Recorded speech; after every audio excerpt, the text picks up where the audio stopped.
Welcome to another how-to video. Pipedrive versus Zoho CRM. Which one is better? Pipedrive distinguishes itself with a heavy emphasis on sales funnel management and a simple, user-friendly design. It provides visible sales funnels for small and medium-sized enterprises, making it easier to track deals and operations.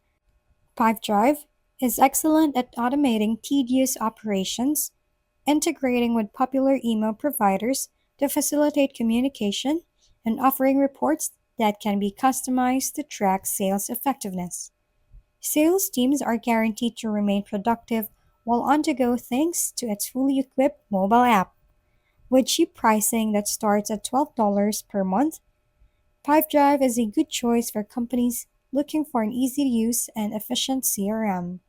On the other hand, Zoho CRM provides a more extensive feature set that can be utilized by companies of any kind. It comes with sophisticated email integration, integrated marketing tools, and powerful lead and Salesforce automation.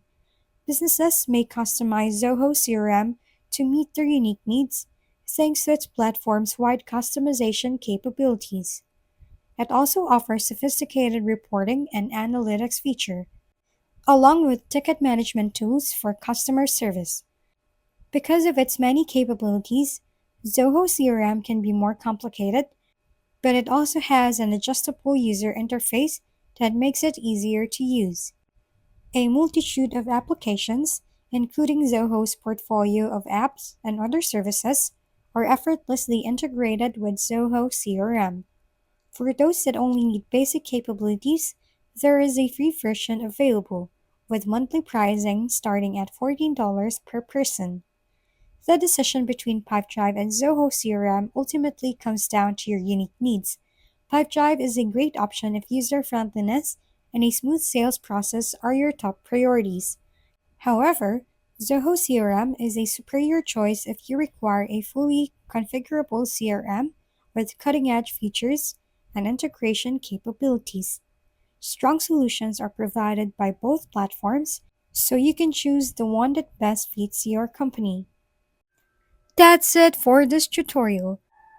For more how-to videos, please don't forget to subscribe and hit the like button if this video has helped you. And don't forget to share your comments or suggestions in the comment box below. Thanks for tuning in, and we'll see you next time.